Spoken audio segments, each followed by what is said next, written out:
शनैः शनैः शनैः शनैः उपरमेद् उपरमेद् बुद्ध्या बुद्ध्या धृति धृति गृहीतया गृहीतया आत्म आत्म संस्थं संस्थं मनः मनः कृत्वा कृत्वा न न किञ्चित् किञ्चित् अपि अपि चिन्तयेत्।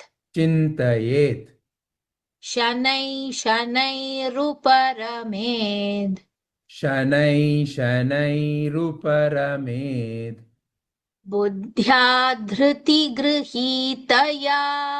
बुद्ध्या धृतिगृहीतया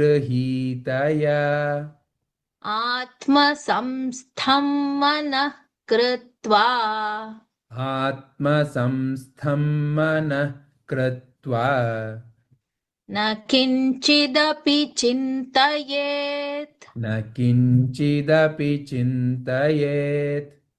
शनैरुपरमेद् बुद्ध्या धृतिगृहीतया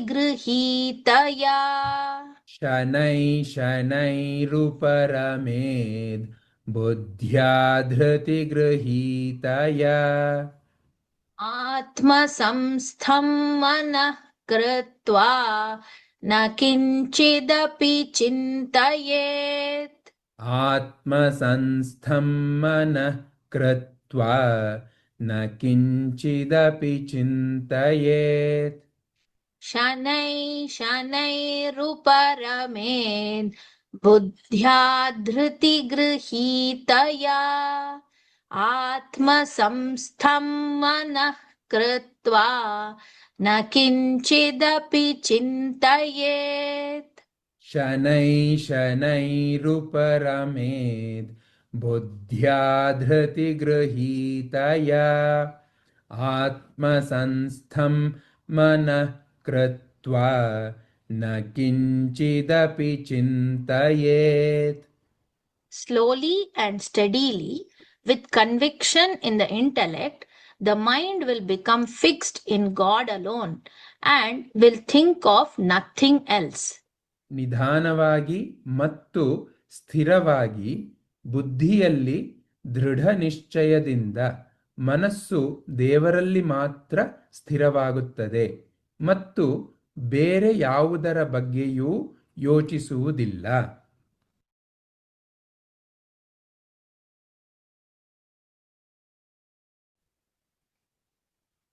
यतः ಯತಃ यतः ಯತಃ निश्चरति ನಿಶ್ಚರತಿ मनः ಮನಃ चञ्चलं ಚಂಚಲಂ अस्थिरं ಅಸ್ಥಿರಂ ततः ತತಃ ततः ತತಃ नियम्य ನಿಯಮ್ಯ एतत् ಏತತ್ आत्मनि ಆತ್ಮನಿ एव ಏವ वशं ವಶಂ नयेत्। ನಯೇತ್. यतो यतो निश्चरति ಯತೋ ಯತೋ ನಿಶ್ಚರತಿ मनश्चञ्चलमस्थिरम् ಮನಶ್ಚಂಚಲಮಸ್ಥಿರಂ ततस्ततो नियम्यैतद् ತತಸ್ತತೋ ನಿಯಮ್ಯೈತದ್ आत्मन्येव वशं नयेत्। ಆತ್ಮನ್ಯೇವ ವಶಂ ನಯೇತ್. यतो यतो निश्चरति मनश्चञ्चलमस्थिरम् ಯತೋ ಯತೋ ನಿಶ್ಚರತಿ ಮನಶ್ಚಂಚಲಮಸ್ಥಿರಂ ततस्ततो नियम्यैतद् आत्मन्येव वशं नयेत्। ತತಸ್ತತೋ ನಿಯಮ್ಯೈತದ್ ಆತ್ಮನ್ಯೇವ ವಶಂ ನಯೇತ್.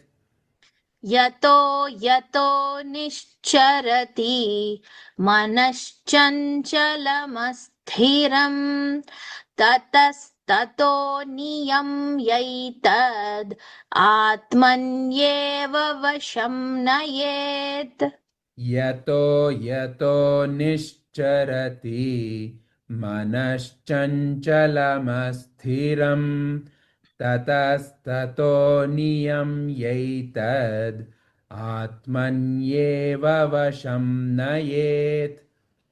Whenever and wherever the restless and unsteady mind wanders, one should bring it back and continually focus it on God.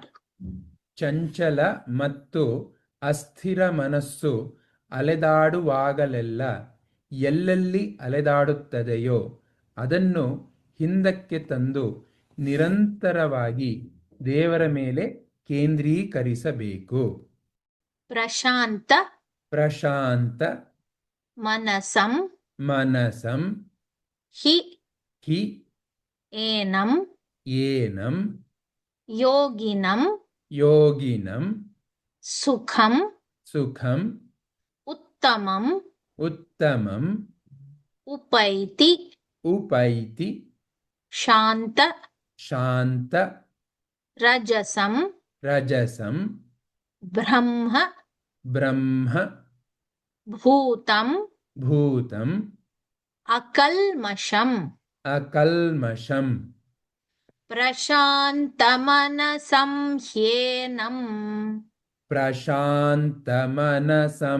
ಹೇನಂ ಯೋಗಿನಂ ಸುಖಮುತ್ತಮಂ ಯೋಗಿನಂ ಸುಖಮುತ್ತಮಂ उपैति शान्तरजसम् उपैति शान्तरजसं ब्रह्मभूतमकल्मषम् ब्रह्मभूतमकल्मषम् प्रशान्तमनसं ह्येनं योगिनं सुखमुत्तमम् प्रशान्तमनसं ह्येनं योगिनं सुखमुत्तमम् उपैति शान्तरजसं ब्रह्मभूतमकल्मषम् उपैति शान्तरजसं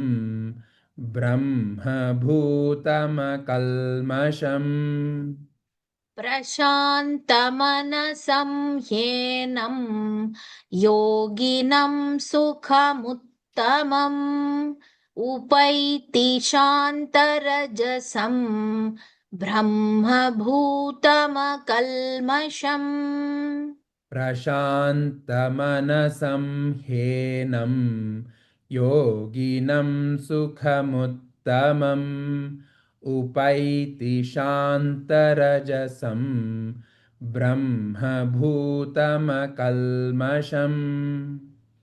Great transcendental happiness comes to the yogi whose mind is calm, whose passions are subdued, who is without sin, and who sees everything in connection with God.